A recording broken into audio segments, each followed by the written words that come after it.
para con la clase del día de hoy. Muy bien, en la clase del día de hoy estaremos viendo unos temas bastante interesantes respecto a este módulo de impuestos.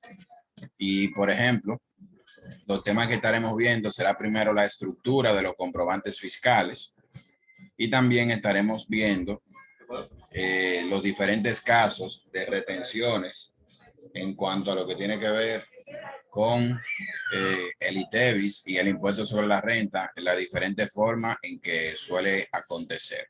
Bien, también estaremos viendo el 606 y si el tiempo nos alcanza y Dios lo permite, también estaríamos viendo el 607, que son los formatos a través de los cuales a la DGI usted le presenta todas las compras y todas las ventas que usted hace en un periodo con comprobante fiscal. Así que de inmediato vamos a ir entrando en materia.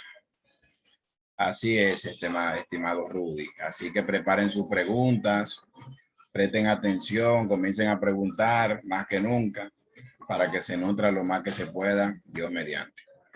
Primero, antes de hablar de declaraciones de impuestos, antes de presentar impuestos ante la DGI, es bueno que conozcamos lo que son los números de comprobantes fiscales. ¿Por qué? Porque los comprobantes fiscales son una forma, un método que la DGI ha utilizado para fines de poder comprobar las operaciones que se dan entre una empresa y otra. En pocas palabras, cada vez que una empresa hace una venta, hay otra que está haciendo una compra. Y de esa manera la DGI, a través de ese código, si así se le puede llamar, que es el comprobante fiscal alfanumérico, porque tiene letra y tiene número, la DGI puede asegurarse de que una operación que pues, supuestamente ocurrió entre dos empresas, pues que realmente haya sido así y tener el control de las operaciones que están teniendo los contribuyentes. ¿Cuál es el objetivo de tener el control de las operaciones que tienen los contribuyentes? El objetivo principal es que a través de usted tener el control de esas operaciones que tienen los contribuyentes, usted puede saber cuáles son los impuestos, cuáles son los montos exactos de impuestos que van a pagar esos contribuyentes. Y de esa manera la DGI, como recaudadora, se asegura todo el tema de... Entonces, en este día vamos a ver sobre comprobantes fiscales. Primero, un comprobante fiscal no es más un código para usted, para entre una empresa y otra. Pero resulta que en la actualidad existe que se está efectuando entre una empresa y otra social. Entonces, debe comprender lo que contigo. Primero, tenemos la llamada factura de crédito, que es la llamada factura de crédito fiscal más utilizada.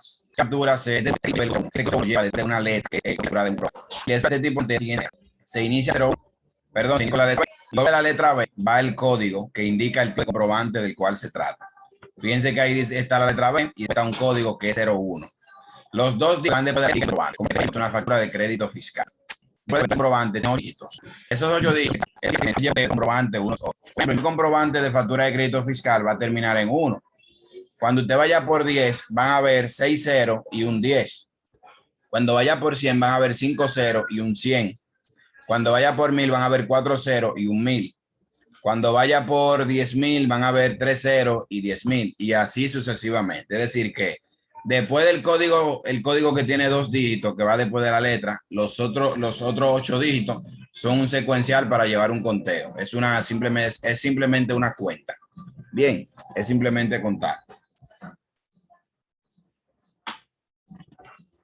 Entonces, este tipo de comprobantes se utiliza para los fines, ya que no todos los comprobantes se utilizan para lo mismo. Aquí vemos que este tipo de comprobantes se utiliza para que un contribuyente pueda compensarse costos cuando declara impuesto sobre la renta y también cuando declara el ITEVIS para financiarse adelanto. ¿Qué significa? Si usted es una persona física que se dedica a una actividad debidamente formalizada ante la DGI, cada vez que usted compre algo, vamos a decir que usted hace un gasto de 10,000 pesos más 1,800 de ITEVIS, que sería el 18%. Usted debe pedir que la factura que le dé el comprobante que se llame factura editorial, que son estos. Usted va a identificar que se trata de un comprobante fiscal que va a iniciar con B01. Si inicia de otra manera, tiene que decirle que se lo vuelvan a hacer. Entonces, eso le va a permitir a usted que en su contabilidad, fiscalmente hablando, usted pueda compensarse ese gasto que hizo. Es decir, si usted hace un gasto de 1,000 pesos y es una factura de es válido que usted lo coloque y que usted lo regrese a la ganancia que usted va a producir en un periodo. ¿A qué le ayuda esto? Eso le ayuda tanto con el ITEVI como con el impuesto sobre la renta. Anualmente la persona física tiene que declarar un impuesto, es importante y simple, como que se le aplica un porcentaje a la ganancia que tiene. Por ejemplo, en el caso de las empresas, el porcentaje es un 20%. ¿Y qué hace la ganancia? Le calcula el 27% y eso va a tener que pagar de impuestos sobre la renta. Ejemplo, si usted reportó que tuvo una ganancia de 1.000.000, a esa ganancia hay que calcularle el 27%, que son 270.000, y eso usted va a pagar de impuestos. Pero ¿qué sucede? La ganancia se determina cuando está resultado, que es ingresos, costos, y lo que le queda es la ganancia. Y eso explica ese porcentaje.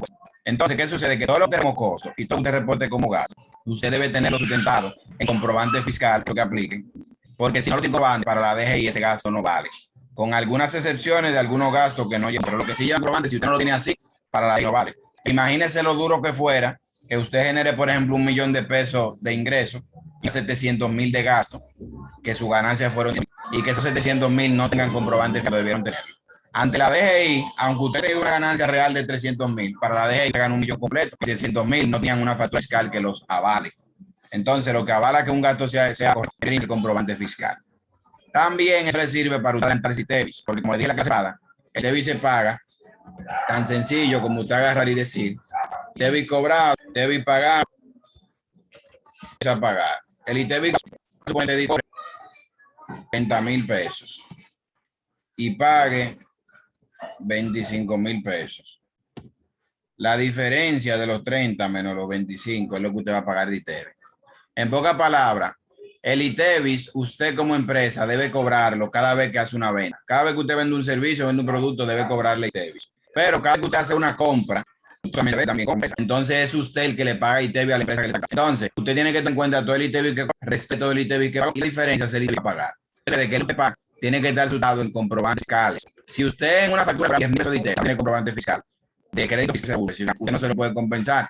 Y aunque usted hizo embolso de ese dinero para DGI, que usted no lo hubiese hecho, y entonces 5.000 ejemplo, va a tener que pagar más. Eso hace que le den ese tiempo, porque para que el ITEVIS él los adelante, para compensar ese gasto, que la ganancia hace que usted pague menos sobre la renta. Por otro lado están los comprobantes de factura de consumo, que estos comprobantizan porque los ceros. Todo comprobante, si se fijan, tiene la misma estructura. La diferencia que el código que va después de la letra, que son 2 dígitos. Lo que comienza, lo que dicen 02, B02, son facturas de consumo. Estas facturas de consumo simplemente se utilizan para cuando usted le vende a un consumidor final. Es decir, si usted por ejemplo tiene un supermercado y usted le está vendiendo en el supermercado, vamos a suponer, a una persona normal que no es para una empresa, que usted está vendiendo una funda de pan, por ejemplo, que eso es para la persona, que no es para ninguna empresa ni nada, usted le va a dar una factura B02, que es una factura de consumo, y ya. Y de esa manera, al darle esa factura B02, que es una factura de consumo, pues ya usted puede presentar a la DGI ese comprobante como un ingreso que usted tuvo. Bien, y a su vez la persona B02 no puede compensarse el impuesto que le haya pagado ni cualquier gasto que haya hecho. ¿Por qué? Porque si se lo da a hacer el 02, también que se trata de una cura, no es de compensar impuestos, sino gasto personal de la persona. Bien.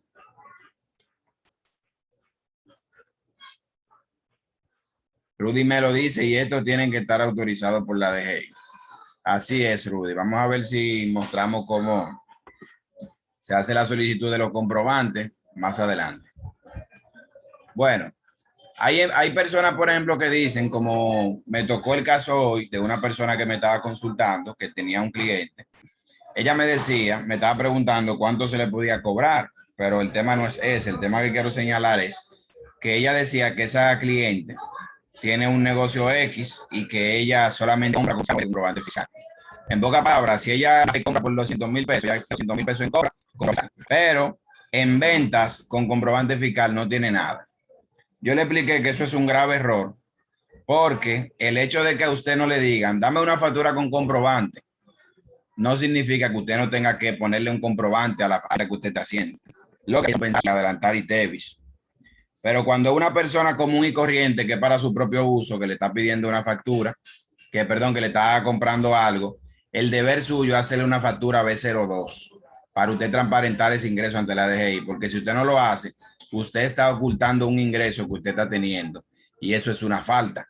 Además, puede llegar un momento que si la DGI le audita, y la DGI ve que usted compró 1.000.000 de pesos de inventario, pero no ha vendido supuestamente nada porque nada tiene comprobante, la DGI puede impugnarle o puede deducirle que usted vendió toda esa mercancía que usted no tiene y puede tener problemas en ese sentido.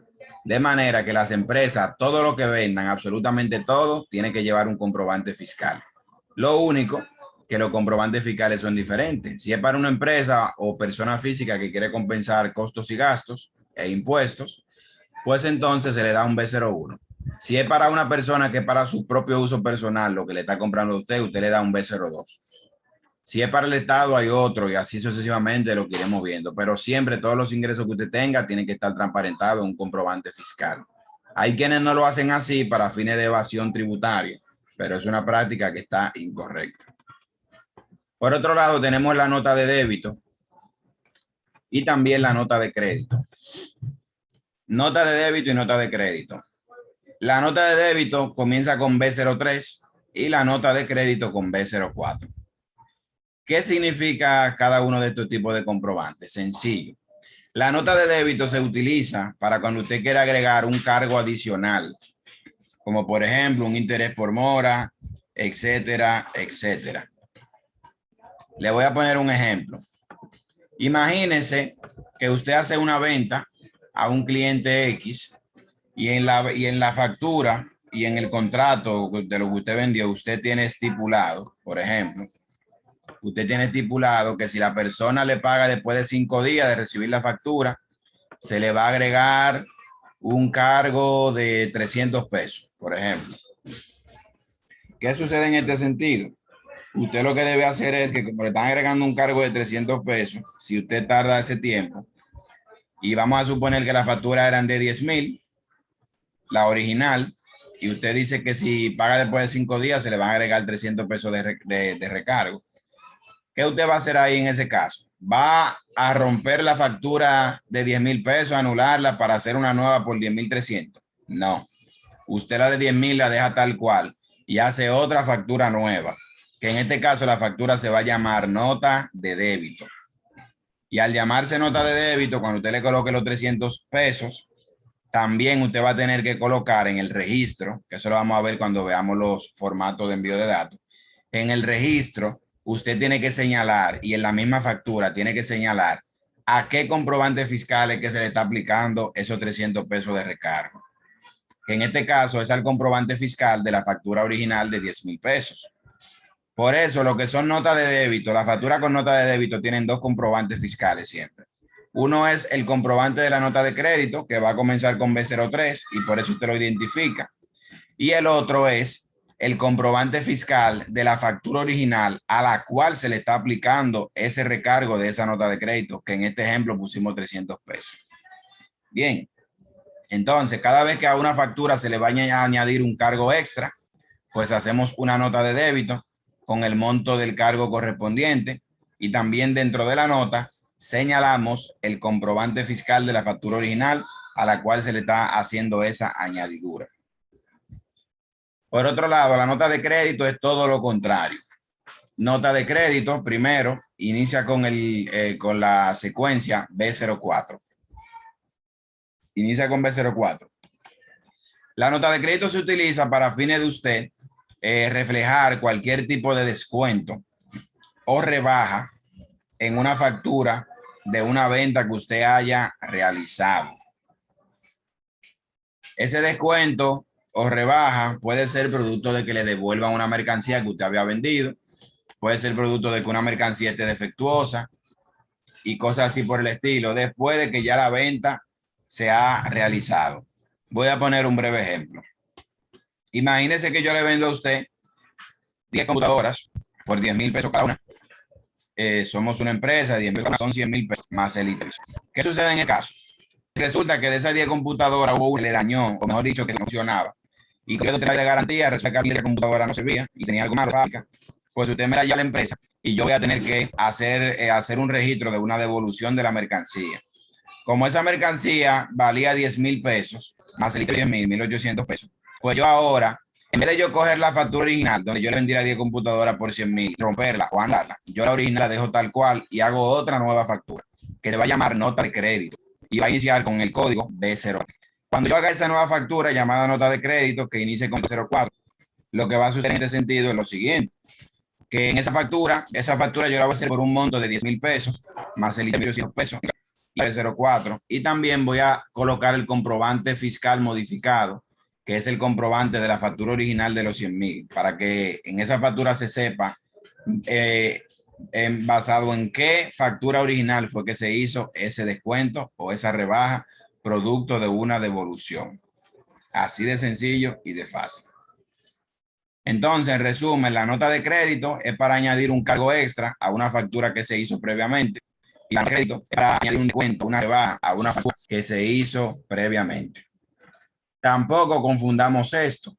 Si usted le está haciendo una factura hoy a un cliente y resulta que usted por oferta que sea, el momento de la venta le hace una rebaja al cliente, usted no tiene que hacer nada, porque la nota de crédito se hacen después de que ya la venta estaba hecha, la factura estaba hecha, porque hubo un inconveniente de un daño en la factura, de un daño en el producto, de una deducción, etcétera. Si es en el momento que usted le quiere hacer un descuento a la persona por una oferta, una promoción, etcétera, pues simplemente la misma factura usted pone el descuento y ya, y hace una factura de crédito fiscal y ya. O si a un consumidor final, una factura de consumo y ya. Ahí no aplica eso, para que no confundamos una cosa con la otra. Bien. Comprobantes de compras. Los comprobantes de compras, que anteriormente se le llamaba proveedores informales, son unos comprobantes que inician con el código B11. B11. Y estos se utilizan básicamente para cuando usted le hace una compra a un beneficio y con ese informal esa persona no le da una factura de crédito fiscal debido a que es formal. Pues entonces usted crea usted mismo una factura de 11 donde usted se va a poder compensar el gasto que usted le esté haciendo a esa persona. Pero un ejemplo. Imagínense que en la empresa hay un problema con la guía y usted se busca un plomero, usted se busca a Julito, un plomero famoso, y Julito le dice que le va a cobrar 10,000 pesos por arreglarle una tubería en el baño que se dañó y que por eso es que el baño tiene un mal olor y hay un problema. Cuando usted le dice, Julito, dame una factura de crédito fiscal, Julito ni siquiera sabe lo que es una factura de crédito fiscal. Él nunca en su vida había escuchado esa palabra.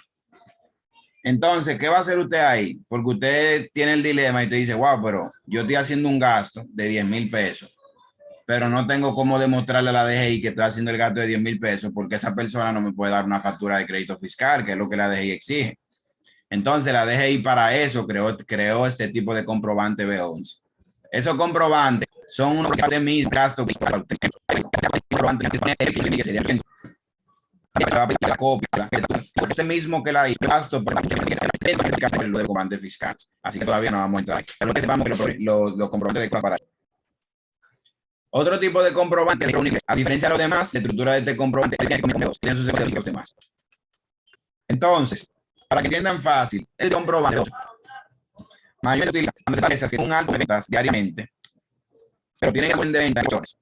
Y en este caso, un comprobante de crédito fiscal o de consumo por cada venta que hagan, lo cual les es bastante tedioso. Es solo comprobante por ejemplo, si son 30 comprobantes, tener mucho. Le voy a poner un ejemplo. Imagínense que es una estación de combustible, ¿verdad? Si es combustible, y vamos a suponer que la estación de combustible es $1 millón al día. Ustedes saben que mayormente la gente que va a comprar combustible a las estaciones de combustible, normalmente suele echar 1,000 pesos, 1,500, 2,000, 3,000 pesos pocas veces, dependiendo de lo que coge el tanque, 500, 300 y así en pequeñas porciones. Entonces, le voy a poner un pequeño ejemplo. Si en un día en una estación de combustible hacen $1 millón en ventas y vamos a suponer que ese millón en promedio la gente combustible de 500 en 500 pesos. Y usted lo divide entre 500, eso da 2,000 facturas con comprobante fiscal al día. 2,000 facturas con comprobante fiscal al día. Que si usted lo multiplica por los 30 días del mes, estamos hablando de 60,000 facturas con comprobante fiscal. Eso es algo demasiado tedioso y demasiado incómodo. Entonces, ¿qué hizo la DGI? Creó el comprobante de registro de un ingreso y así la bomba. Si vende $1 millón a consumidor, en un día, hace un solo comprobante, que va a ser uno de estos que comienzan con B12. por el $1.000.000 completo. Aparte de eso, cuando una empresa le solicite un comprobante de crédito fiscal, pues le va a hacer el comprobante de crédito fiscal aparte, normalmente. Y ahí no va a tener ningún tipo de inconveniente. Bien. Así en el mes simplemente van a tener 30 facturas de registro único de ingresos y es mucho más fácil para la empresa. Y ese es el uso del registro único de ingresos. Entonces, continuando. Vamos ahora a ver el comprobante de régimen especial. Sí, adelante. Sí, disculpe que le interrumpa, pero tengo una inquietud que me gustaría que usted me aclare con relación a los B12. Ok, Veo claro. que allí está B12, 01 es. No, B12 y después los 8 dígitos del secuencial. Ok, supongamos que, tomando el mismo ejemplo que usted dio sobre una gasolinería, supongamos que durante el día se vendieron de combustible a 100 personas. Digamos que la factura, la mayoría de las personas la solicitaron con crédito fiscal. Entonces, Sí. lo que me dice es que estaría emitiendo comprobantes por B1201, 02, B1203, B1204 y al final ellos reportarían los B12. B12 usted agrupar vendedores final únicamente en el transcurso del día. Que en el ejemplo que usted pone, si digamos que 100 personas combustible en un día, y que de esas 100 hay 90 que fueron consumidores finales, usted va a hacer una sola factura llamada registro único de ingreso que va a iniciar con el código 12. Y esa va a contener el monto total de esos 90 clientes que fueron consumidores finales. Pero las otras 10 facturas para completar las 100 ventas que había, digamos que fueron personas que la pidieron directamente como una factura de crédito fiscal. A cada una de esas personas usted va a tener que hacerle su factura de crédito fiscal tal cual ellos se la pidieron. Es decir, que ese tipo de factura de crédito fiscal usted no la puede reagrupar dentro de un comprobante de registro único de ingresos. El registro único de ingresos es únicamente para usted agrupar esas ventas masivas que usted le hace a consumidores finales. Pero ya venta que usted le haga a una empresa, usted tiene que darle un comprobante de crédito fiscal de lo que comienzan con B01. Venta que usted le haga, por ejemplo, al Estado, tiene que darle otro tipo de comprobante fiscal, que lo vamos a ver más adelante. Venta que usted le haga a una empresa acogida a un régimen especial, también tiene que darle otro tipo de comprobante, etcétera. O sea que el B12 solamente le va a servir para agrupar las ventas que usted haga a consumidores finales. Recordando que los consumidores finales son las personas que compran el combustible para su propio uso, para su propio beneficio, no para una empresa, sino para su uso personal. Ok, entendido. Perfecto. Porque si, por ejemplo, usted decidiera reagrupar todas las ventas de todo tipo en un registro único de ingresos, eso va a causar problemas para la administración tributaria que es la DGI. ¿Por qué? Porque si una empresa, por ejemplo, le pide a usted, si una empresa, por ejemplo, le hace un gasto de, digamos, 20,000 pesos de combustible, si usted hace un registro único de ingresos, incluyendo dentro del mismo esos 20,000 que le gastó esa empresa, cuando la DGI vaya a cruzar la información de uno con otro, la DGI no la va a poder cruzar. ¿Por qué? Porque una empresa no puede reportar que hizo un gasto de 20,000 pesos con una factura B12 de registro único de ingresos. Y usted no va a reportar que usted le hizo esa venta a esa empresa, entonces la DGI no va a poder cuadrar ahí. O sea, que el registro único de ingresos, tengamos presente que eso es para los consumidores finales. ¿Entendido, estimado? Cualquier duda me dice otra vez. Sí, está bien, gracias. Ok, perfecto.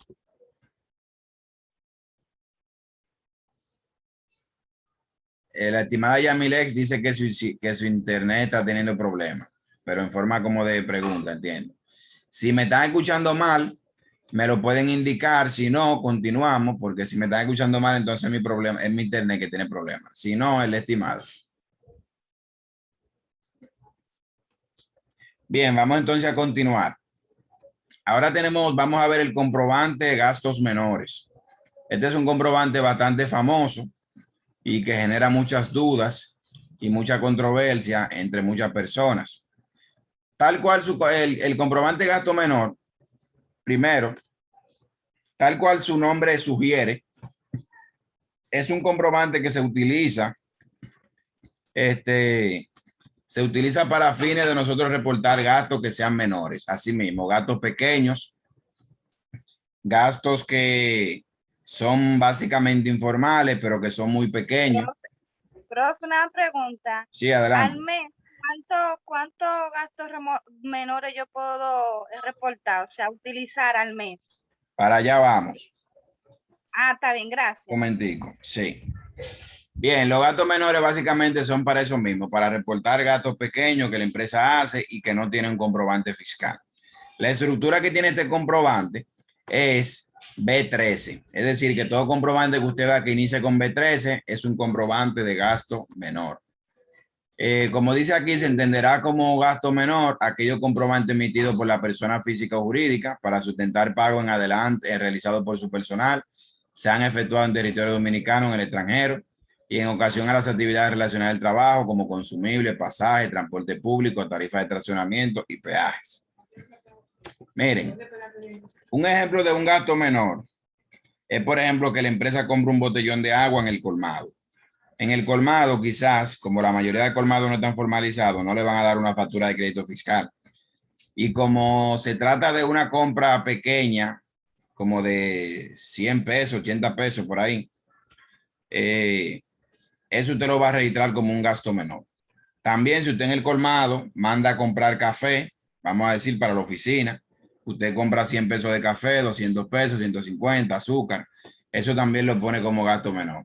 Si en algún momento usted necesita algún material de oficina, como por ejemplo un folders, etcétera, que los colmados también suelen tener, pues también eso usted lo puede poner en un momento rápido que usted no pueda comprarlo en la costumbre como gasto menor.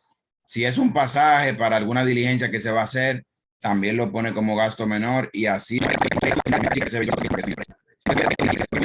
pequeños gastos que usted hizo con la caja chica que se pueden considerar menores, que son gastos que obviamente no pueden tener factura de crédito fiscal, no pueden tener comprobante fiscal, porque si tiene comprobante fiscal usted lo reporta tal cual y ya. Entonces usted suma todo lo que se consumió en el mes como gasto menor, por ejemplo, 3,000 pesos.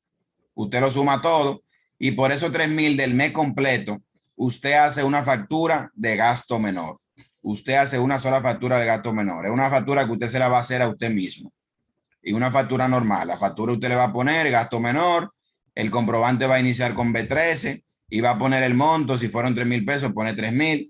No va a llevar ITEVIS ni nada porque los gastos menores son gastos pequeños informales que por ende no pueden llevar ITEVIS. Porque si usted, por ejemplo, hace un gasto, aún sea pequeño, hasta de 30 pesos, y eso tiene un ITEVIS porque lo hizo en un supermercado o en cualquier lugar, eso no es gasto menor. Eso usted lo va a reportar como un gasto normal en su 606, normal con su comprobante fiscal. Así que de su caja chica, usted selecciona todos los gastos pequeños que no tienen comprobantes, que esos son los gastos menores. Bien.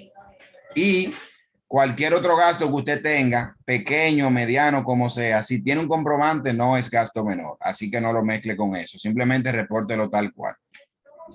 En cuanto a la pregunta que sea la estimada de cuál es el límite en los gastos menores, hasta donde he leído, en la ley no se estipula ningún límite en cuanto al monto de los gastos menores como tal. Eso no tiene un límite hasta donde he leído que usted pueda compensarse. Simplemente usted lo que tiene que ser consciente y tener las facturas que le sirvan de soporte para todos esos gastos menores que usted efectúe. ¿Qué significa eso? Que cada gasto menor que usted haga, usted tiene que tener una factura, aunque sea informal, por ejemplo. Usted le compra algo al colmado, el colmado le da una factura informal y ahí se ve la evidencia de que usted lo compró al colmado. También, aunque eso está sujeto a falsificación, porque hay personas que se inventan los gastos menores, lamentablemente, usted tiene que ser consciente, porque eso le puede acarrear un problema, ya que si la DGI le solicita le hace una investigación y usted no tiene cómo soportar eso, pues lamentablemente se lo van a impugnar y hasta pueden ponerle una multa, porque eso es un intento de evasión que usted está haciendo, ¿entiende? Y otra cosa importante es, no es verdad que si usted en el mes tuvo un total de 500,000 pesos de gasto, de esos 500,000 van a haber 200,000 que sean gastos menores. Eso no es verdad.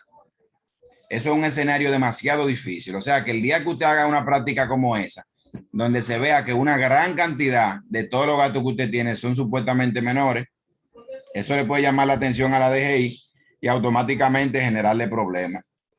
Porque la DGI lo que puede hacer es querer auditarlo o querer que usted le lleve todas las copias de todas las facturas y demás para que usted básicamente demuestre todos esos gastos menores.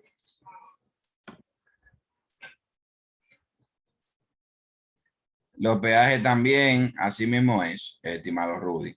¿Cuál es el monto máximo que se puede registrar como gasto menor? Bueno, esa pregunta la acabo de responder casi ahora mismo. Cualquier otra duda me pueden interrumpir nuevamente. Básicamente ya ustedes saben entonces cómo es el gasto menor. Bien. Otra cosa, para fines de reportar un gasto menor en el 606, usted lo reporta con su mismo RNC, que me lo pueden recordar cuando estemos ahí para yo explicarlo. Ya que los gastos menores no tienen un RNC del proveedor ni nada por el estilo, como los gastos normales. Bueno, ahora llegamos al comprobante fiscal llamado régimen especial. Este comprobante se caracteriza primero porque la estructura del mismo comienza con B14.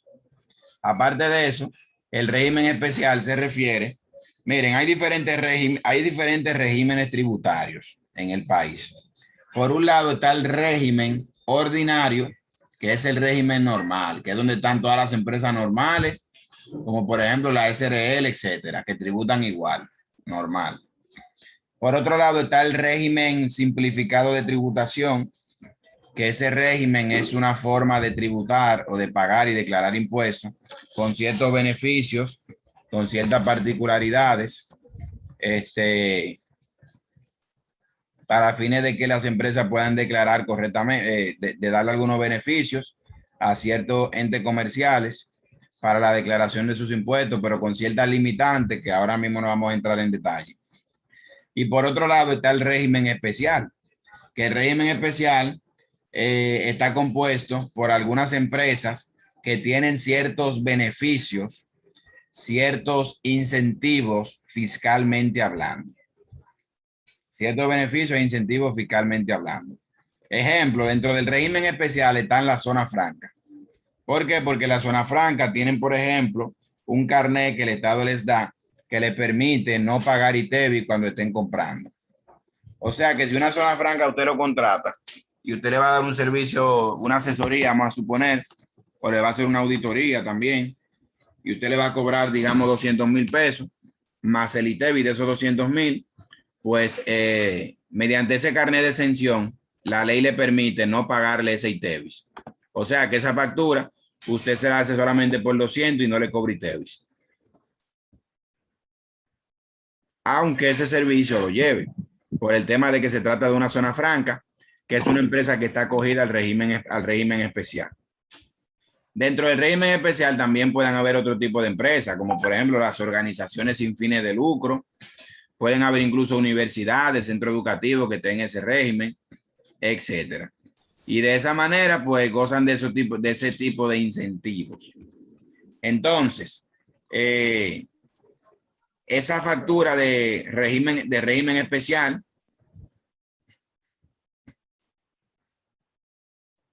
entonces, repito, esa factura de régimen especial que comienza con el código B14,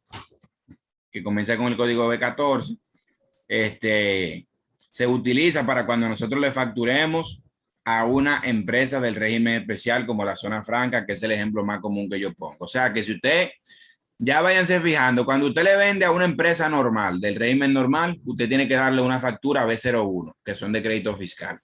Cuando le vende a un consumidor final, tiene que darle factura B02. Cuando le vende a una empresa del régimen especial, como una zona franca, organización sin fines de lucro, etcétera, tiene que darle un comprobante B14. Y así sucesivamente. Bien. Otro tipo de comprobante de los utilizados es el comprobante gubernamental. El comprobante gubernamental, como sugiere su nombre, es el que utiliza para cuando nosotros le facturamos al Estado como tal. Deme un momentito, por favor.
Disculpen la demora, estimados.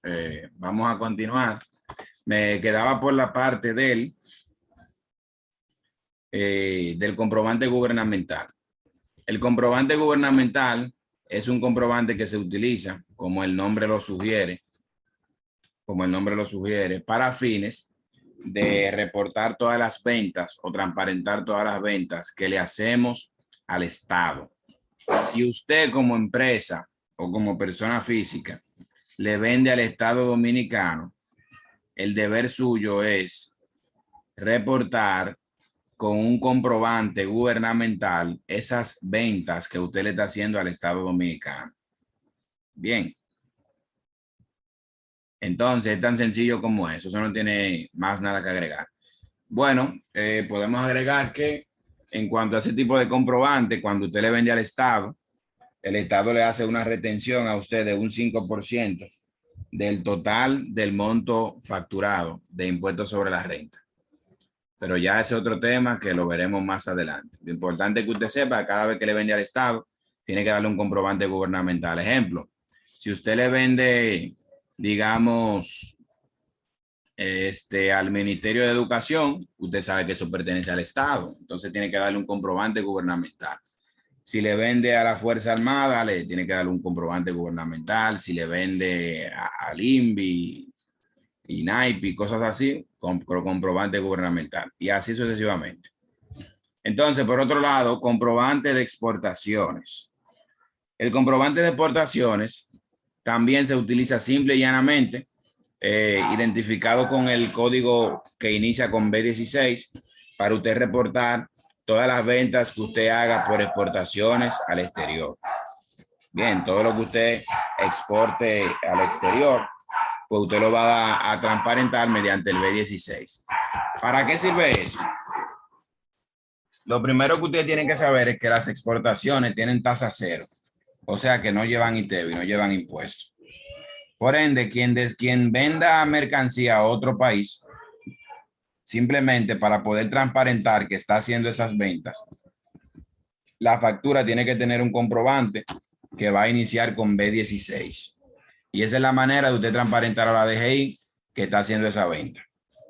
Como esos comprobantes B16, la DGI no puede buscar la empresa a la que usted se lo está vendiendo para fines de verificar que realmente esa transacción ocurrió, producto de que eso usted se lo va a vender a una nación, a una empresa de otro país, y por ende la DGI no se puede meter en otro país, ni ese otro país, ni esa empresa de otro país le va a hacer un reporte a la DGI. ¿Qué sucede? Hay quienes quizás pueden evadir en el sentido de que pueden vender al exterior y simplemente no reportan que hicieron ninguna venta porque la DGI no tiene cómo cruzarla.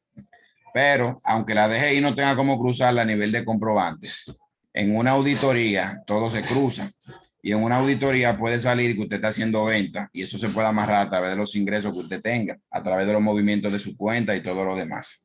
Bien, así que tiene que tener cuidado con eso, ya que siempre lo recomendable es hacer lo correcto, porque lo incorrecto siempre tiene su bache. Bien, entonces continuamos.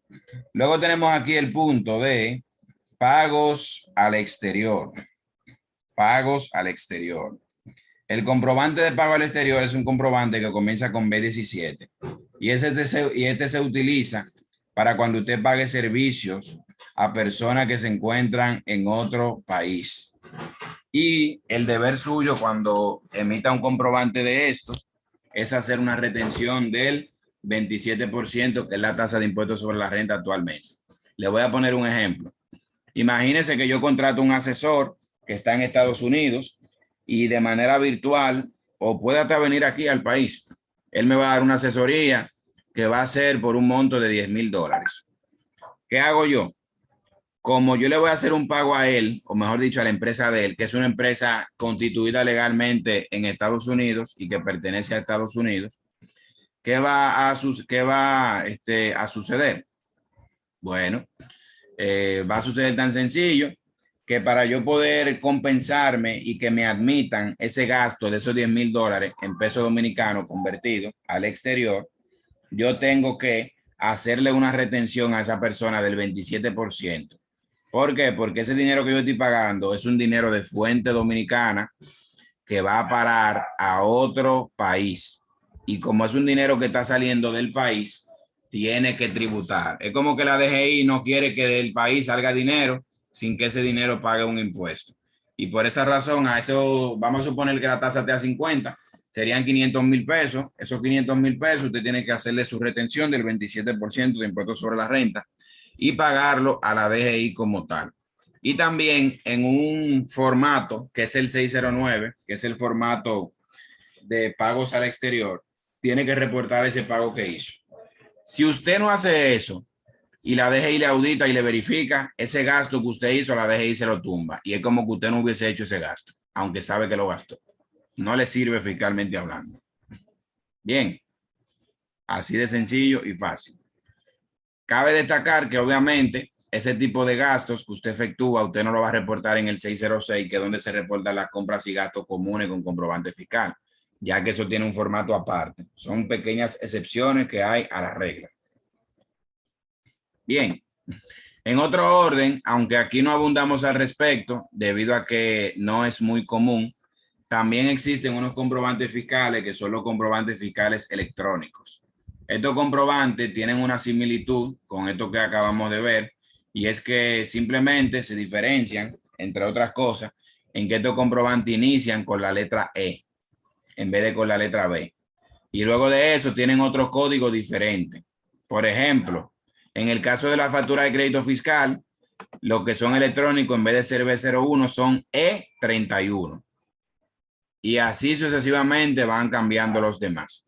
Usted puede abrir un IT1, que es el formulario donde se declara el ITEVIS, que más adelante lo vamos a ver, y en el IT1 usted puede ver todo ese tipo de comprobantes. Pero en ese tema no vamos a abundar, porque ahora mismo el tema de los comprobantes fiscales electrónicos está prácticamente en una fase, vamos a decir, de prueba, porque son varias empresas las que tienen ese tipo de comprobante o método activo ahora mismo.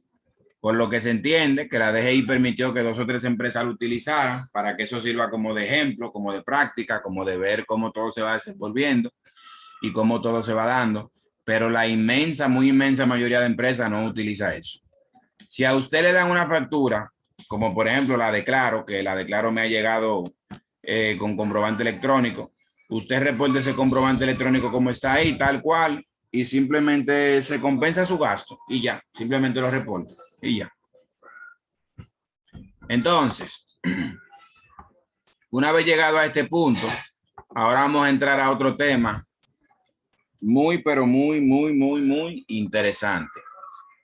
Este otro tema que vamos a ver es el tema de las retenciones, tanto de ITEVIS como de impuestos sobre la renta, en muchos, si no es que todos, de los casos que se presentan en las empresas en el día a día. Primero, en lo que me carga el documento. Este documento que se lo vamos a enviar como parte del material de trabajo, es bueno que sepan y tengan claro que el mismo, básicamente, le va a servir como un material de consulta. Bien, este documento le va a servir como un material de consulta. ¿Por qué? Porque todas las retenciones que se hacen en el día a día, a menos que ya usted tenga mucha experiencia, es difícil que usted se la grabe todas en la mente. Como es difícil que se la grabe todas en la mente, usted tiene ese material y cada vez que tenga una duda, simple y llanamente, usted va a consultar el material para saber exactamente cómo va a ser el respectivo, la respectiva retención. Primero, saber si aplica retención y cómo sería la retención. Bien, pero llegará un momento que ya usted se lo aprenderá de memoria y no tendrá ni siquiera que mirarlo. Pero mientras tanto, téngalo ahí, que le va a ser de mucha utilidad. Créame que sí. Entonces, continuamos. Vamos entonces a ver los diferentes casos donde aplican hacer retenciones. Primero explicando que una retención no es más y nada menos que usted hacer un descuento o que usted cohibirse de pagar un monto de impuesto como tal a un proveedor. Pero eso usted debe hacerlo conforme a lo que la ley le faculte, porque si la ley no lo faculta para hacerlo, no debe hacerlo, simple y llanamente. Entonces, ¿qué ocurre en este sentido? En este sentido ocurre y pasa lo siguiente. En este sentido ocurre y pasa lo siguiente. Quien hace la retención es la empresa que está comprando. El que esté comprando es quien hace la retención, porque ese es el que paga. De manera que si usted es el que vende, usted no va a retener nada, sino que sea usted que le retiene en el caso que aplique. Bien, vamos a ver algunos ejemplos. Los ejemplos que vamos a ver son los siguientes. Aquí tenemos esta plantilla que dice retenciones a terceros. Primero aquí dice servicio de contabilidad persona física en condición de independencia. ¿Qué significa servicio de contabilidad persona física en condición de independencia? Esto es un profesional liberal de la contabilidad, una persona que de manera independiente como profesional le lleva la contabilidad. Si la factura que le hace ese contador, el monto facturado son 25,000, más el 18% de ITEVI, 4,500, el total serían 29,500. Según estipula la norma 0205, que es la base legal de esto que vemos aquí, en ese tipo de casos hay que hacerle una retención del 100% del ITEVIS y del 10% de impuestos sobre la renta. El 100% del ITEVIS en este caso sería el ITEVIS completo, que son 4,500. Y el 10% de impuestos sobre la renta sería el 10% del monto que va antes de ITEVIS. Cada vez que ustedes oigan el término de la retención del impuesto sobre la renta, siempre es al monto que va antes de los impuestos que se le retiene impuesto sobre la renta. Que en este caso sería un 10% de estos 25,000. Bien. Luego de ello, está aquí la retención del impuesto sobre la renta, 2,500, que es el 10% de esos 25,000. Y el neto a pagar, que serían 22,500 pesos. Ese es el neto a pagar, 22,500 pesos. Bien. Perfecto, que son los 29,500 menos esas dos retenciones, 22,500. Y la base legal, que es bueno que ustedes la consulten, mírenla aquí, que es la norma 0205 y 0709. Esa base legal ustedes la van verificando. Luego está el otro caso. Primer caso que vimos para refrescar fue un servicio de un profesional independiente de la contabilidad, persona física. ¿Verdad? Se le retiene el 100 del ITEVI y el 10 de la renta. Segundo caso, el mismo servicio de contabilidad, pero en este caso quien lo ofrece no es una persona física, sino una persona jurídica, es decir, una empresa. Por ende, en este caso la retención que se va a hacer es de un 30% del ITEVIS y ya. Miren la diferencia. Si es una persona física que le da un servicio de contabilidad, usted le retiene el 100% de ITEVIS y el 10% de impuestos sobre la renta. Si es una persona jurídica, es decir, una empresa, solamente el 30% del ITEVIS y ya. Que en este caso serían 1,890, que es el 30% de los 6,300 del ITEVIS. Y se le pagaría la diferencia, que son 39,410. Simple y llanamente. Tengan algo en cuenta. A las empresas nunca de los nunca se le va a retener impuestos sobre la renta por parte de otra empresa ni por parte de una persona física. La única y exclusiva manera en que a una empresa se le puede retener impuestos sobre la renta es si es el Estado que le está reteniendo a esa empresa.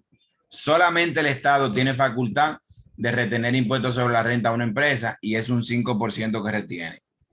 Y esa retención no se reporta en los formatos tradicionales, sino que se reporta en otro formato que es el 623. De manera que en sus empresas o con su cliente, cuando llega un caso donde quizá ustedes vean que le van a hacer una retención de impuestos sobre la renta a su empresa, por ejemplo, y quien le quiera hacer la retención es otra empresa normal, privada, o es una persona física, usted le va a decir que no, que eso está mal, que no se retiene impuestos sobre la renta, que solamente le pueden retener el 30% de ITEVIS. Y para que se lo retengan, tiene que ser un servicio profesional que esté brindando la empresa, porque no son todos los servicios que llevan retención. Por ejemplo, los servicios de telecomunicaciones que le da Claro, Viva, Orange, etcétera. Esos servicios no llevan retención. Ahora, un servicio contable sí lleva retención. Un servicio legal también lleva retención. Y así sucesivamente. Bien, que no son todos los servicios tampoco que lo van a llevar, para que lo tengan eso en cuenta. Vamos entonces a seguir viendo, que ustedes también se van a profundizar más cuando lean la norma, aparte de todo lo que está aquí. Servicio de seguridad, persona jurídica. Estos servicios de seguridad son servicios de guardianes o de guachimanes, como uno le dice normalmente. Repito, servicio de seguridad, persona jurídica. Estos servicios de seguridad son servicios de guachimanes, como uno normalmente le dice, guardianes, vigilancia. Si es una persona jurídica que ofrece ese servicio, yo a esa persona jurídica, que es una empresa, debo retenerle el 100% del ITEVIS y ya. Que por cierto, a las únicas empresas que se les retiene el 100% del ITEVIS son a las empresas que ofrecen servicios de seguridad y vigilancia. Todas las demás empresas que se le hace retención de ITEVIS es un 30% que se les retiene, no 100. Por otro lado, el mismo servicio de seguridad, vigilancia, etcétera, pero en este caso que sea una persona física y no una empresa, se le retiene el 100% del ITEVIS más el 10% de impuestos sobre la renta. Fíjense que cuando son servicios, cuando se trata de una empresa, es solamente el ITEVIS, y si es persona física, el ITEVIS y el impuesto sobre la renta. Las dos cosas.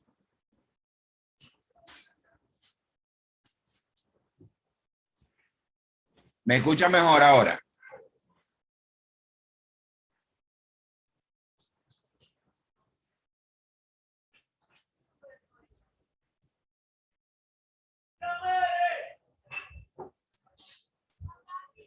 ¿Me escucha mejor ahora?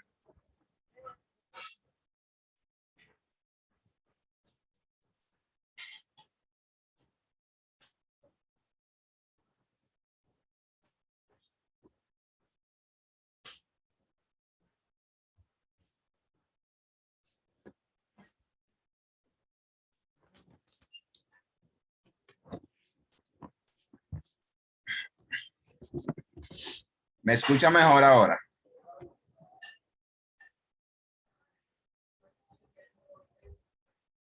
Excelente. Voy a repetir el último tema que había mencionado.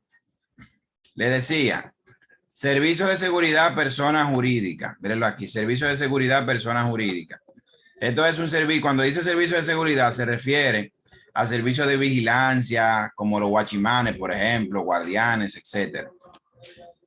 Si es una empresa que ofrece ese servicio, hay que retenerle el 100% del ITEVIS. Y en el mismo caso, pero que el servicio de seguridad sea una persona física, en vez de una empresa, se le retiene el 100% del ITEVIS y el 10% de impuestos sobre la renta. Si se fijan, cuando se tratan de estos servicios que están sujetos a retención, si es una empresa que lo ofrece, solamente se le retiene ITEVIS. Y si es una persona física, el ITEVIS y el impuesto sobre la renta, o sea, las dos cosas. Tomen en cuenta que a las únicas empresas que se les retiene el 100% del ITEVIS son a la compañía de seguridad o vigilancia. Después, todas las empresas que tengan sus servicios sujetos a retención de ITEVIS, no es un 100 que se les retiene, sino un 30%. Bien, tener eso pendiente. Por otro lado, compra de mercancía a una persona jurídica y también compra de mercancía a una persona física formalizada, usted no le retiene absolutamente nada. Si usted se fija, cuando usted le compra a una empresa que lo que vende son productos tangibles, mercancía, usted nunca le ha retenido nada. Y si se tratara de una persona física formalizada, pues tampoco se le retiene absolutamente nada.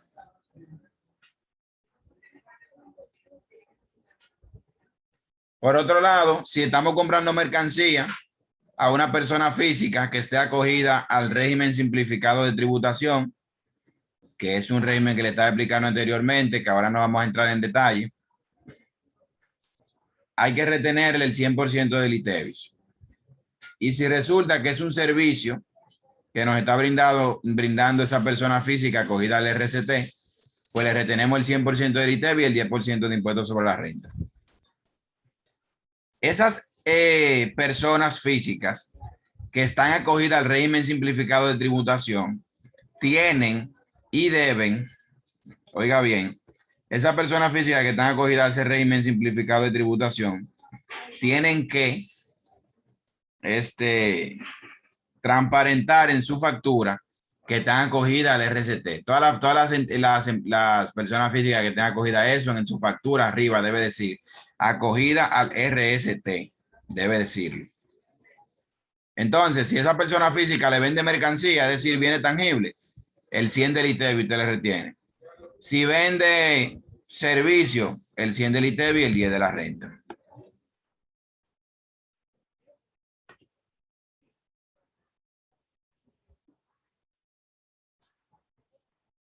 Déjeme ver, una empresa que se dedica a dar seguridad de locación. ¿Cuándo se le descuenta? Seguridad de locación, ¿en qué sentido? Si puede hablar por el micrófono para explicarme mejor, mucho mejor.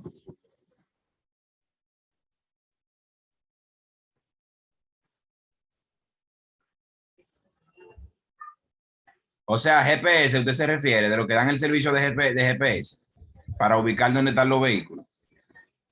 Perfecto. Bueno, hasta donde tengo entendido, las empresas que dan servicio de GPS no se consideran compañías de seguridad y vigilancia como la que yo le acabo de mencionar. Por tanto, a esas empresas no se le tiene que retener nada en este sentido. La que está incluida dentro del término de vigilancia y seguridad son la compañía de guachimanes, la compañía que protegen cargas de un lugar a otro. No sé si ustedes han visto una empresa que se llama CEPROI, que he visto que ellos transportan dinero y cosas de valor de un lugar a otro. Esas son compañías de seguridad. También la compañía que usted contrata un seguridad, guachimán, para que vigile un lugar. También esos son compañías de seguridad que están sujetas a retención. Pero compañías que ofrezcan el servicio de locación de GPS no caben dentro de ese rango y por ende a esa compañía no se le retiene nada.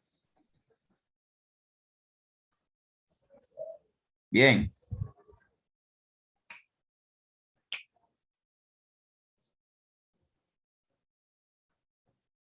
¿Entendido, estimado?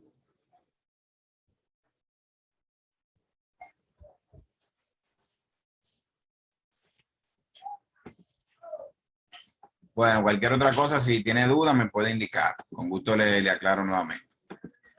Bueno, continuamos. Compra de mercancía, déjeme bajar. Compra de mercancía, persona física, proveedor.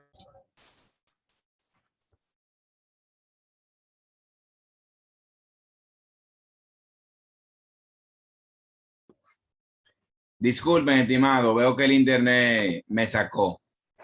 El estimado Rudy estaba preguntando acerca de la compañía que ofrecen el servicio de GPS.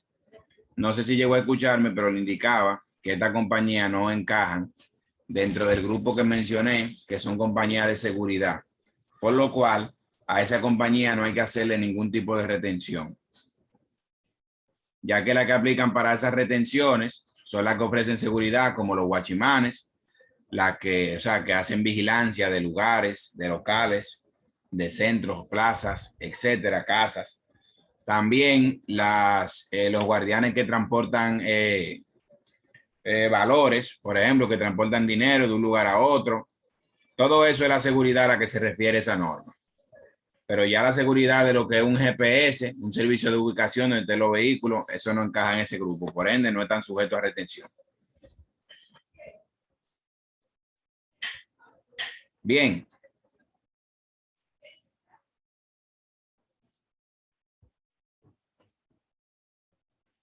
¿Entendió, estimado? Ok, excelente, de acuerdo. Muy bien. Bueno, continuamos entonces. Decía, compra de mercancía, persona física, proveedor informal, retenemos un 100% del ITEVIS y ya. Servicios, persona física, proveedor informal, ¿Se acuerdan de cuando hablamos de los proveedores informales? Dijimos que para usted registrar un gasto que usted haga a un proveedor informal, tiene que utilizar una factura de un comprobante fiscal de lo que comienzan con B11. Estos comprobantes fiscales que comienzan con B11 son los comprobantes de proveedores informales. Bien, estos son los comprobantes de proveedores informales, los que comienzan con B11. Y cuando esto pase a esa persona que le da ese servicio, que es una persona física, que es informal, usted simple y llanamente le va a hacer una retención del 100% del ITEVIS y del 10% de impuestos sobre la renta. 100 del ITEVIS y 10 de la renta. Así de simple, llano y sencillo. Bien, perfecto. Por otro lado, si son servicios legales, personas jurídicas, ese caso está sencillo. Un servicio legal es un servicio profesional. Y si es una empresa que se lo da, hay que retenerle el 30% del ITEVIS. Así de sencillo y de fácil. Y solamente eso. Luego aquí llega otro punto, que es servicio plomero persona física incluye materiales. Y servicio plomero persona física no incluye materiales. Miren, aquí hay una diferencia. Cuando usted se topa con una persona informal que le va a dar un servicio, por ejemplo, de plomería, pusimos aquí, pero puede ser también un servicio eléctrico y cosas así por el estilo. ¿Cuál es el tratamiento en este sentido? Si la persona pone su propio material, es decir, que él compra los materiales y luego le hace una factura completa, cobrándole los materiales y cobrándole su mano de obra, todo junto, usted simplemente le va a retener el 100% del ITEVIS y el 2% de impuestos sobre la renta. Pero si esa persona solamente le cobra la mano de obra y usted con el dinero de su empresa es que tiene que comprar los materiales, pues entonces usted le retiene el 100% de ITEVIS y el 10% de impuestos sobre la renta. ¿Cuál es la lógica de esto? Para que lo vayamos entendiendo.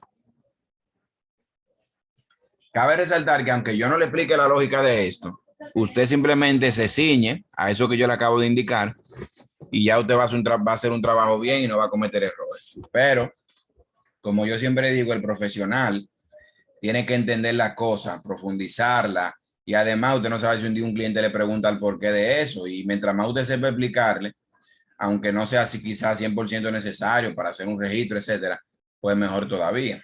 Bien. Pregunta Perla Cuello.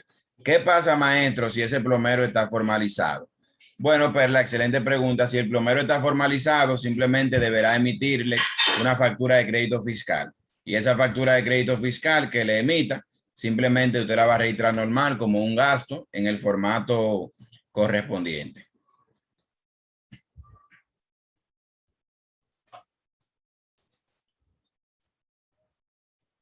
Bien. Perfecto, a la orden. Bueno, continuamos. Tengo otra pregunta por aquí. Pregunta Rudy. ¿Qué pasa si es solo mano de obra que debo pagar? Si es mano de obra que debe pagar, me imagino, no sé si le está dando continuidad a la pregunta de la estimada Perla. Si es una persona formalizada, siguiendo con el punto de la estimada, y solamente le va a cobrar la mano de obra, pues simple y llanamente ellos le van a hacer una factura por el monto de la mano de obra de crédito fiscal y usted va a reportar su factura de crédito fiscal normalmente y ya. En ese tipo de casos también, cuando solo le cobra la mano de obra, los materiales los tiene que comprar la empresa. Entonces usted va a tener algo. Imagínese, por ejemplo, que la persona le va a cobrar, por poner un ejemplo, vamos a suponer que esa persona le va a cobrar 20,000 pesos por el servicio de la mano de obra y aparte de esos 20,000 van a haber 10,000 pesos de materiales. ¿Qué va a pasar ahí? Usted como empresa, usted va a comprar los materiales por 10,000 pesos en la ferretería o el lugar que sea, y la ferretería le va a dar una factura de crédito fiscal por el monto de los 10,000 pesos de los materiales que está comprando. Y ya usted tiene ahí 10,000 pesos de gasto. Y por otro lado, la persona, el plomero, le va a dar otra factura de crédito fiscal si está formalizado por el monto de los 20,000 pesos, y ya ahí usted tiene los 30,000 pesos de gasto.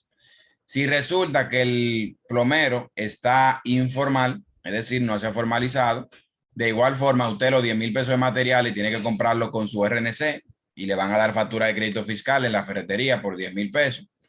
Y por el monto de la mano de obra que le va a cobrar el plomero, simplemente usted hace una factura B11 de la que son de proveedores informales con el monto de los 20,000 que él le va a cobrar, y a eso usted tiene que agregarle el monto del ITEVI como tal y hacerle una retención del 10% de impuestos sobre la renta, ya que cuando no incluye materiales es un 10% y cuando sí lo incluye es un 2%.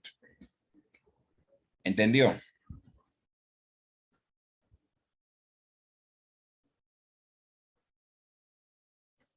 Como le digo, cuando ustedes tengan este material, que yo voy a tratar de enviarlo hoy, ustedes traten de repasarlo lo más que puedan.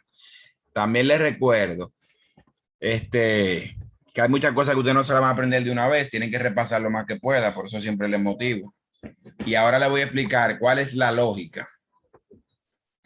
¿Cuál es la lógica de usted retener en un caso cuando incluye materiales un 2% y cuando no incluye materiales un 10% de impuestos sobre la renta? ¿Cuál es la lógica de eso? Aquí entra algo que se llama renta presunta.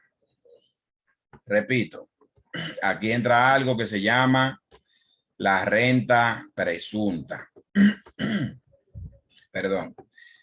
La renta presunta, ¿qué es? Básicamente, explicado en términos llanos, la renta presunta, como el nombre lo dice, presunta. Primero, renta. Una renta es un ingreso, un beneficio. Y presunta es algo que usted presume. Es algo que usted supone. Básicamente por ahí que anda. Por tanto, la renta presunta hace referencia a una estimación o una suposición que hace la administración tributaria, que es la DGI, de cuáles son los ingresos que se están percibiendo en esa operación comercial. Entonces, ¿qué sucede? Que la DGI dice lo siguiente. La DGI entiende que un técnico, un profesional, etcétera, que le dé un servicio a usted que no incluya materiales, el monto que le cobre es un monto que todo es ganancia o prácticamente todo es ganancia, porque usted no tiene ningún costo. Solamente va a tener gastos que son gastos de usted moverse, etcétera. Pero la DGI entiende que usted no tiene ningún costo porque usted no compró material. O sea, si usted cobró 20,000 pesos, los 20,000 le salieron limpios. Y a esos 20,000 usted solamente tiene que descontarle lo que usted gaste de pasaje, de combustible, etcétera. Pero no tuvo ningún costo. O sea, que de los 20,000 no tuvo que sacar el monto para comprar los materiales. La DGI entiende que eso es así. Por ende, cuando usted solamente cobra su mano de obra y no compra los materiales, sino que los materiales los compra la empresa, ¿qué sucede en este caso? Pues simple y llanamente usted le retiene el 10% de impuestos sobre la renta a esa persona. Pero, cuando se da el caso de que esa persona pone los materiales, la DGI entiende que el monto que la persona le está cobrando no es 100% ganancia, porque tiene que descontar de ahí el tema de los materiales. Le voy a poner un ejemplo. Si ese mismo plomero le cobra 20,000 pesos, pero él pone los materiales, la DGI entiende que los 10,000 pesos no son una ganancia limpia, porque de ahí él tiene que sacar para la compra de los materiales que hizo. Y por ende lo que le quede es que va a ser su ganancia bruta. Por ende, cuando pasan esos casos donde ese técnico, ese plomero, él mismo compra los materiales, la DGI, en vez de decirle que le haga una retención del 10% de impuestos sobre la renta, como la DGI entiende que el monto completo no es su ganancia, que su ganancia debe ser menos de ahí, la DGI dice que le haga una retención del 2%. Que la retención del 2% es el 20% del monto total antes de impuestos, calcularle el 10% a ese monto. Es decir, la DGI te manda a que al monto total de los 20,000 le calcules el 20% y a ese 20% le calcules el 10%. Que matemáticamente hablando, el 10% del 20% de un monto es lo mismo que el 2% de ese monto. Pregunta aquí Perla Cuello. Maestro, yo tengo una confusión. Esa retención a los servicios profesionales y de plomería a personas físicas es cuando esas personas están informales. Sí, en el caso de la retención a las personas físicas de impuestos sobre la renta, es solamente si están informales. Si la persona física está formalizada, no se le retiene impuestos sobre la renta. En los casos que habíamos visto, un poquito más para arriba, había un caso más o menos así, para que ya más o menos usted lo pueda visualizar. En el caso del ITEVIS, a la persona física, Una pregunta, perdón. y usted tiene que hacerle la retención del ITEVIS como tal, aunque esté formalizado, del 100%. Sí, una pregunta. Sí, adelante. La retención se reporta a la DGI cuando yo pago, por ejemplo, si tengo un proveedor que me dio 60 días de crédito, yo le reporto la retención cuando yo le pago o cuando yo reciba la factura. Excelente pregunta. La retención se debe reportar cuando usted paga, no cuando usted recibe la factura. Porque la lógica de la retención es que hasta que usted no ha pagado una factura, usted no puede decir que usted retuvo, porque todavía usted no ha pagado. Y retener significa que usted, cuando haga un pago, usted omita una parte de ese pago. Por ende, el concepto de retención, si usted todavía debe esa factura, si no la ha pagado, no aplica. Por ende, la retención debe reportarla específicamente cuando usted haga el pago de la factura. Y de hecho, los formatos de envío de datos se prestan para que usted pueda reportar, por ejemplo, en el mes de ahora, una retención de una factura que es del mes anterior y el sistema no le da ningún tipo de error. Pero cuando entremos a los diferentes formatos, vamos a ver ejemplos de eso.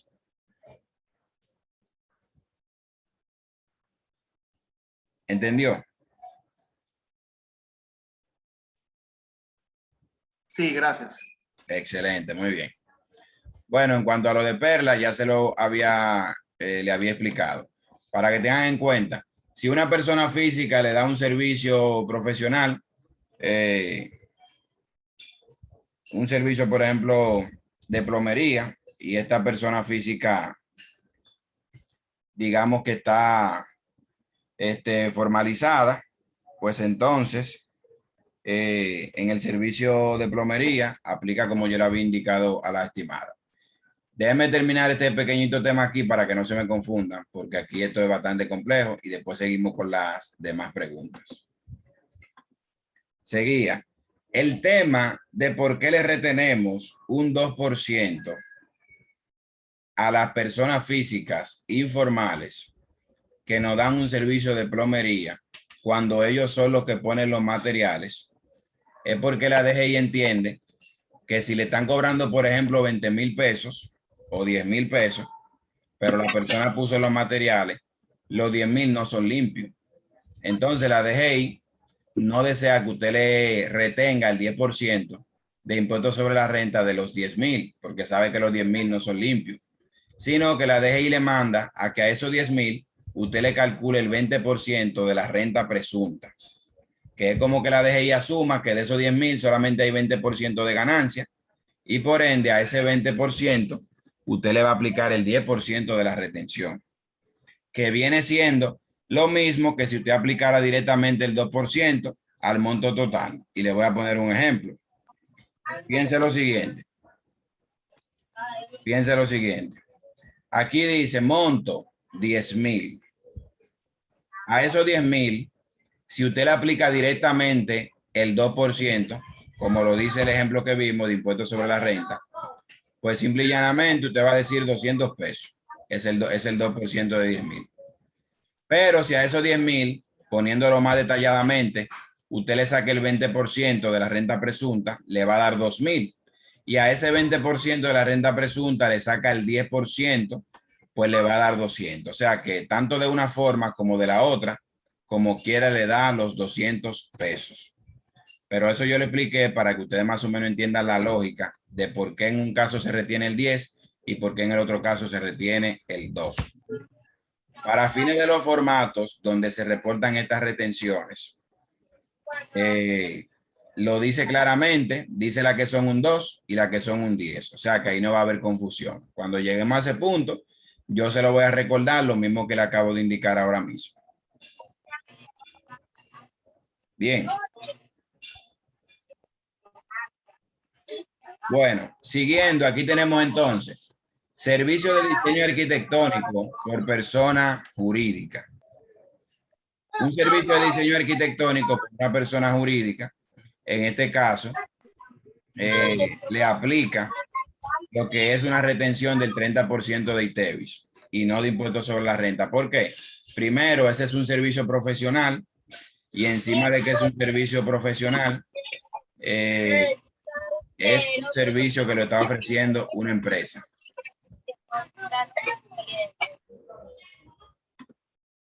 Como lo está ofreciendo una empresa, ese servicio se le hace una retención del 30% del ITEVIS como tal. Por otro lado, el servicio de diseño arquitectónico, persona jurídica, el mismo servicio, pero, perdón, persona física, el mismo servicio, pero ahora persona física, pues entonces se le va a retener el 100% de impuestos sobre la renta y el 100%, perdón, de ITEVIS y el 10% de impuesto sobre la renta. Si se trata de un servicio de alquiler de un local comercial a una persona física, el 100 y el 10. Y si se trata de un alquiler a una persona jurídica, simplemente el 30%. Bien. Una aclaración a lo que le indicaba a la estimada Perla Cuello. Cuando una persona física le está ofreciendo un servicio profesional, sea que la persona física esté formalizada o no, tiene que hacérsele las dos retenciones. Tiene que retenerle el 100% del ITEVIS y tiene que retenerle el 10% de impuestos sobre la renta.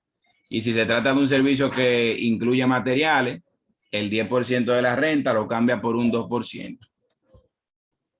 Bien, eso es en cuanto a servicio. Si fuera mercancía que le está vendiendo una persona física, pues entonces, si está informal, usted le retiene el 100 del ITEVIS, que creo que eso está más para arriba. Pero si está formal, usted no le retiene nada. Déjeme darle un poquito más para arriba, que creo que eso está. Mírenlo aquí. Aquí dice, por ejemplo, compra de mercancías, persona física formalizada, no le retiene nada.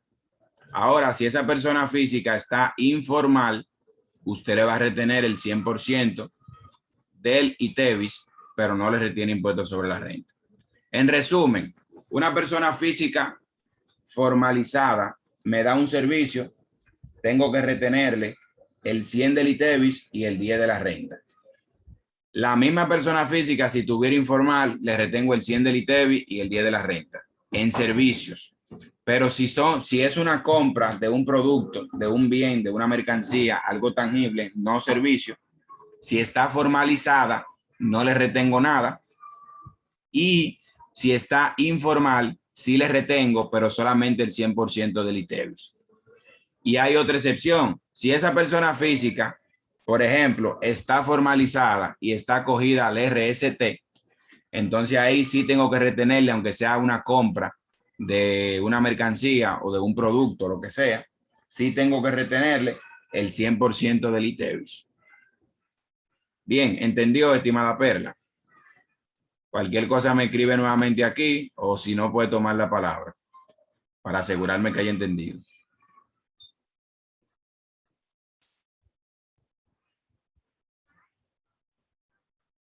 Excelente, muy bien. A la orden. Luego están por aquí algunas otras retenciones como venta con tarjeta de crédito, que hay una retención del 30% del ITEVIS. Eso significa que si usted factura ventas a través de Carnet, Visanet, Azul, etcétera, etcétera, etcétera, ¿qué va a suceder? Que si usted factura por ahí, se va a dar el caso de que si en la factura está transparentado el ITEVIS, la compañía de adquirencia le va a retener un 30% del ITEVIS que esté en esa factura. Aparte de eso, la compañía de adquirencia también le hacen un cargo que es por el servicio que ellos le están brindando, que eso no es una retención para que no vayamos a confundir o mezclar una cosa con la otra. Bien, una cosa es la retención que hacen del ITEVIS y otra cosa es lo que ellos le cobran a usted por utilizar su servicio. Eso es simplemente un gasto y ya. Venta zona franca, nada. Esto nada. Servicio de construcción a cliente, 30%, que ya no entraremos en ese detalle porque ya es otro curso de impuestos al sector construcción. Entonces, ya habiendo llegado hasta aquí, hemos visto hasta el momento todo el tema de lo que son las retenciones de impuestos sobre la renta e ITEVIS. Vamos a hacer ahora una pequeñita pausa y son las 8:13, vamos a volver a las 8:23 y cuando volvamos, son a las 8:24 y cuando volvamos vamos a ver un pequeño modelo que yo tengo aquí de carta de retención y luego también vamos a ver el 607. El 606 no porque es muy largo y después lo voy a tener que cortar por mitad, pero el 607 sí, que es donde reportamos las ventas y ahí concluiremos el día de hoy. Así que no se desconecten, quédense ahí a las 8:24, vuelvo para acá.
Así de sencillo y fácil.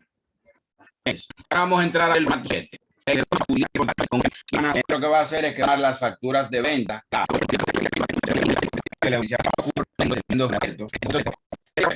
veces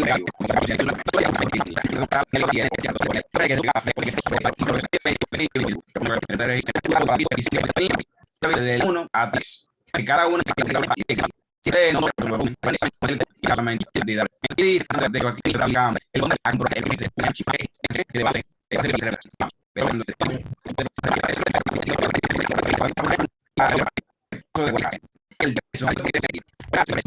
los ingresos por venta de ingresos por venta de pan, pero van ahí y así se puede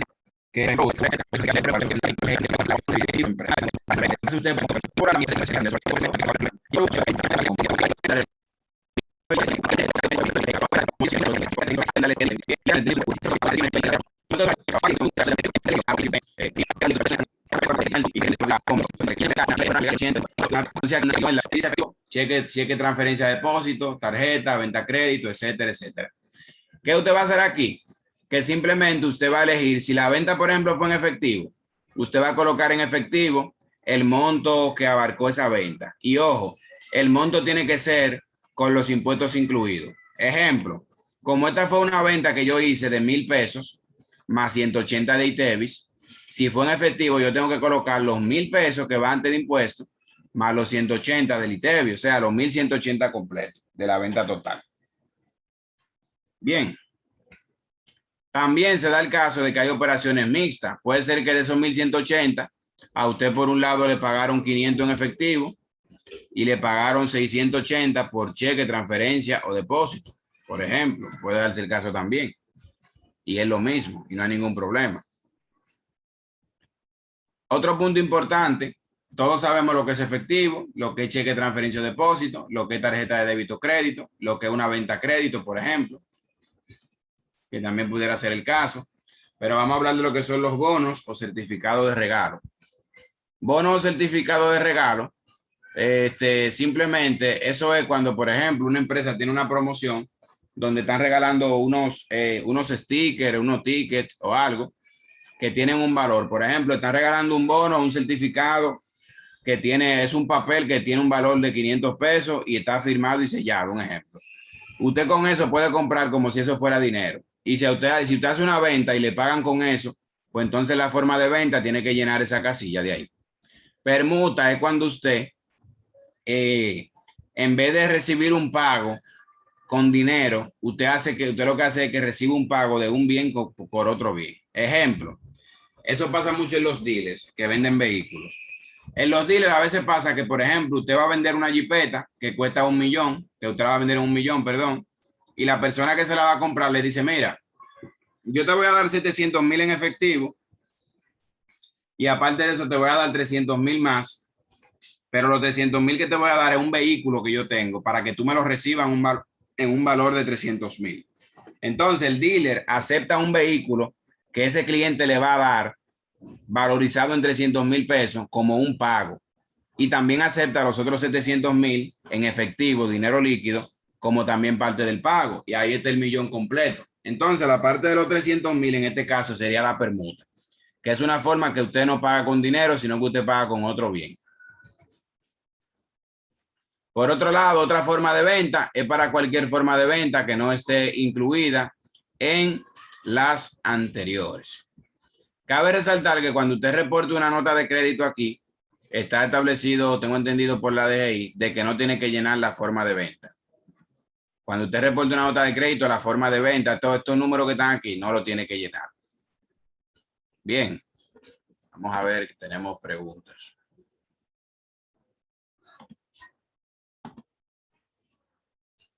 Tenemos aquí a Andrea que pregunta, en el caso de una farmacia que aparte de compra y venta de medicamentos, tiene ingresos por ventas de lotería, cobro de servicios, etcétera, ¿en cuáles ingresos se deben ubicar? Bueno, lo ideal en este caso es que la farmacia tenga registrada en su actividad comercial que vende medicamentos y que también vende otro tipo de productos como lotería y cosas así por el estilo. Y si lo tiene registrado en su actividad comercial que se dedica a la venta de eso, todos esos ingresos se pueden reportar como ingresos por operaciones no financieros, que es el renglón número 1.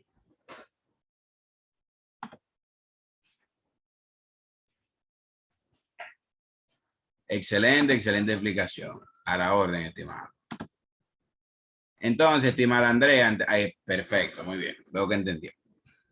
Perfecto, entonces, como les decía, aunque este ejemplo no lleva retenciones, yo voy a poner un ejemplo de una retención, porque es bueno que veamos las cosas de todos los ángulos posibles. Imagínense que esto que yo estoy cobrando aquí a un cliente de 1,000 pesos más 180 de ITEVIS, resulta que no es una mercancía que yo estoy vendiendo, sino que es un servicio. Es un servicio profesional, vamos a suponer que es una asesoría contable. Por ende, a mí como empresa hay que retenerme el 30% del ITEVIS. ¿Verdad? Como hay que retenerme el 30% del ITEVIS, ¿qué va a pasar? Que yo esta casilla, la 7, el renglón 7, tengo que llenarla colocando la fecha de la retención. Y vamos a suponer que la fecha de la retención de esta factura fue, por ejemplo, el mismo día. Colocamos 2021, 0225. 2021 es el año, 02 el mes y 25 el día. Lleno eso, ¿verdad? Perdón, antes de llenar eso, después, imaginemos que el 607 se quedó ahí. Antes de llenar eso, vamos a suponer que ya terminamos y vamos a validar para ver que no tengamos ningún error. Ya terminamos, antes de ponerles ese ejemplo. ¿Qué yo hago ahora? Yo le doy aquí donde dice validar. Vamos a suponer que serán todos los registros que yo iba a hacer. Le doy a validar, ¿verdad? Y fíjense que ahora, aquí donde dice total error, está en 0. Quiere decir que este registro que yo hice está bien, no hay ningún error. ¿Ven? Pero yo ahora voy a cometer un error a propósito. Vamos a suponer que el error es que el comprobante, yo no le pongo letra, un ejemplo. No le puse letra, ¿verdad? Y le voy a dar ahora a validar. Automáticamente ya me dice que el archivo tiene un error. Y ya yo voy a ver aquí reflejado en total de errores que hay un error. ¿Entienden? Pero qué bueno tiene esto, que usted cuando comete un error va al final del documento, al final aquí, donde dice estatus, y le dice cuál es el error que usted cometió y dónde que está cometido el error. Lo primero es que comience el error diciendo que es un 3. El 3 significa que el error se encuentra en la columna número 3. O sea que ya usted sabe para qué columna tiene que ir, para que se transparente, para que usted vea el error que cometió. Y dice aquí que debe tener una cantidad de caracteres de 11 o 19, que es la cantidad de los comprobantes fiscales. 11 son los comprobantes que vimos y 19 eran unos comprobantes que habían anteriormente, que tenían esa cantidad, pero que no se están usando. Pero que aunque no se estén usando, se pueden colocar aquí producto de algún tipo de retención, algo por el estilo, y el sistema se lo permite. Entonces, como ya yo sé que está en la columna 3, cuando yo me voy a la columna 3, veo y digo, ok, fue que no coloqué la letra que va adelante. Entonces yo lo arreglo y le pongo su letra. B01, perdón.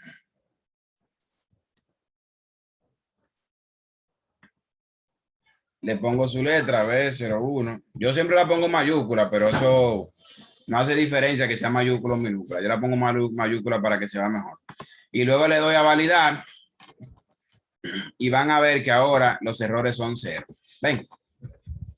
Entonces, una vez visto eso, ahora sí vamos a ver el ejemplo. Vamos a suponer que ofrecimos un servicio contable, somos una empresa y tienen que retenerlo en 30% del ITEVIS y nos lo retuvieron ahí mismo. Primero tengo que llenar la fecha de la retención.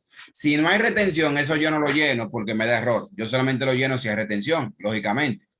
Y vamos a suponer que fue el mismo día que se hizo la factura. Colocamos aquí la fecha de la retención. Luego, las demás casillas se quedan igual. Lo único que donde dice aquí, ITEVIS retenido por tercero, yo voy a colocar la retención del 30% de esos 180 pesos de ITEVIS. Que el 30% de esos 180 de ITEVIS es equivalente a 54 pesos. Eso fue lo que me retuvieron de ITEVIS. Bien, yo lo calculé aquí directamente por una fórmula, pero lo ideal es que usted lo mire en la carta de retención que le dieron y lo coloque así, para que no se equivoque. Y ya, simple y llanamente, ya yo calculé eso y lo único que tengo que cambiar es que ahora la forma de pago va a cambiar. ¿Por qué? Porque en la forma de pago yo tengo que colocar el monto total, incluyendo los impuestos y restándole el monto retenido. Por ende, si todo fue en efectivo, ¿qué yo voy a decir? Bueno, como todo fue en efectivo, yo cobré 1,000 pesos más los 180 de ITEVIS menos la retención del ITEVIS, porque aquí la DGI lo que quiere saber es el monto que usted recibió de dinero en sí. Y son 1,126. Y entonces ahí procedemos otra vez a darle a validar. Y usted va a ver que también, también va a validar correctamente. Y fíjese que se quedó con los errores en total 0. Luego de ello le damos aquí a generar archivo. Vamos a suponer que ya yo terminé de todo. Ya hice mi 607 del mes completo. Terminé. ¿Qué yo hago? Le doy a generar archivo. Y se me aparece esto aquí. Esto indica que se me generó un archivo TXT. Que ese archivo TXT es el que yo reporto a la DGI. Esto que ustedes ven de Excel aquí, esto no es lo que yo mando. Esto es simplemente para yo trabajar. Lo que yo mando es lo que yo acabo de generar ahora, que es el archivo TXT. Bien. Entonces, como eso es lo que yo mando, yo cierro aquí el 607, le doy a guardar. Y el archivo TXT tiene la particularidad de que siempre se guarda en la misma carpeta donde usted tiene el 607. Siempre ahí es que se guarda. Por ende, usted va a buscar la carpeta donde tiene su 607. Y en esa carpeta donde tiene dicho 607, usted va a encontrar el archivo TXT. Y fíjense que el archivo TXT es este que ustedes ven aquí. ¿Cómo usted lo identifica? Primero, el archivo dice, primero es un bloc de notas. Fíjense que es un bloc de notas. No es un archivo de Excel ni nada de eso. Después dice DIF y dice 607. Y después de eso tiene el RNC de la empresa suya y tiene el periodo que usted está reportando. Ya usted sabe que ese es el 607 que va a enviar. Después, ese 607, ese formato TXT es lo que usted tiene que subir a la oficina virtual. Como ya son las 9 de la noche, vamos a dejarlo hasta aquí. En la clase próxima yo voy a entrar a la oficina virtual de una empresa real para que ustedes vean cómo se sube este formato. Yo voy a tratar de entrar enseñándole los pasos de cómo se sube y cómo se llena todo, pero parándome en la parte donde finalmente se hace el envío, ya que simplemente es una forma de ejemplo. Bien. También cabe resaltar que en el 607 que acabamos de ver en el formato, no se deben reportar las facturas de consumo, las que son B02, excepto aquellas que excedan un monto de 250,000 en adelante. Es decir, todas las facturas que usted haga a los consumidores finales, que son la B02, si no son de un monto de 250,000 pesos hacia arriba, una sola factura, no toda junta, sumada, una sola, usted no la reporta ahí. Sino que usted crea usted misma a su manera y a su gusto un pequeño formulario de Excel a su manera y ahí usted lleva un control de todo lo que usted vendió con B02 o con proveedor, con consumidor final y usted lo envía a la DGI en modo de resumen. Pero para ver cómo se hace ese envío en modo de resumen, lo vamos a ver en la siguiente clase cuando yo le enseñe cómo subir el 606 y cómo reportar la factura de consumo que son menores de 250,000. Bien, debido a que ya son las 9:01 de la noche. Entonces, una vez llegado a este punto, si alguien tiene alguna duda en particular, la puede externar. O si alguien quiere decir que le ha parecido esta clase, también lo puede indicar.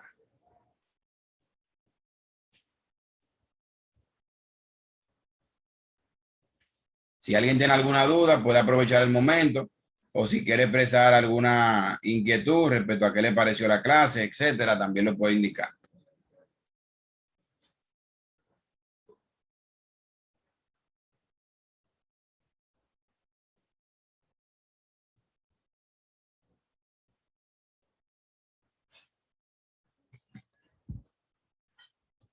Bien, nadie tiene ninguna duda, ninguna pregunta.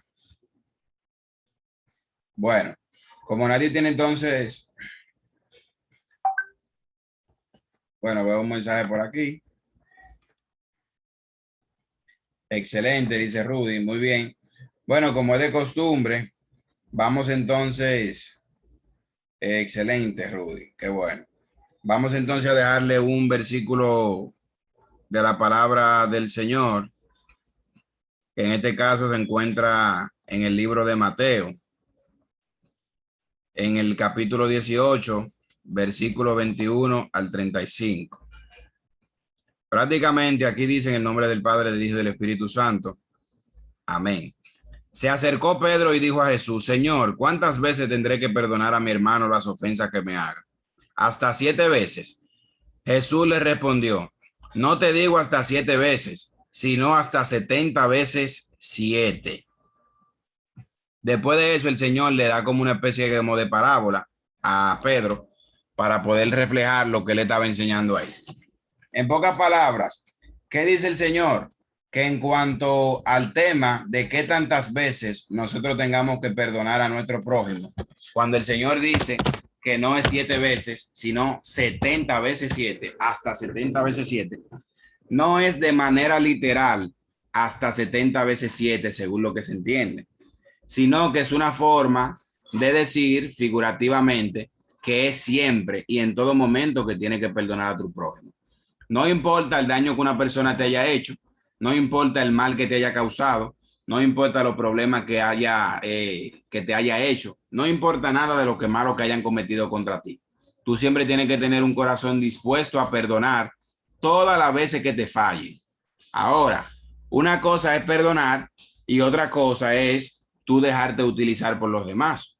Tú tienes también todo el derecho de que si, por ejemplo, te fallan, te usan, te engañan, etcétera, tú perdonas a la persona, no le guarda ningún resentimiento, ningún dolor, no le guarda ningún tipo de odio, raíz de amargura, ni nada por el estilo, pero también Dios te da la libertad de que para una próxima ocasión seas un poco más sabio y un poco más prudente, y si ves la artimaña de la persona o el deseo de la persona de abusar de ti o de burlarse de ti nuevamente, tú tienes todo el derecho a defenderte en el sentido de buscar la manera de evitar que esa persona te engañe o que se burle de ti.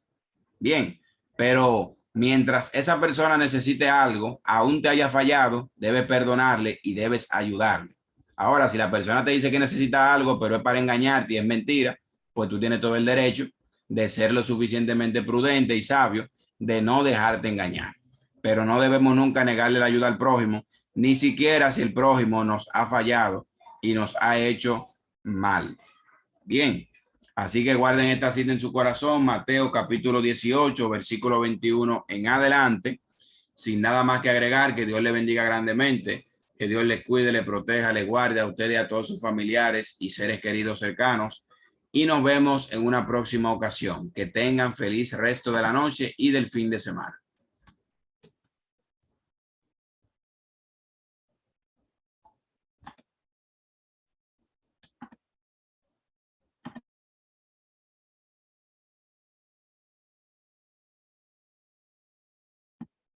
Amén.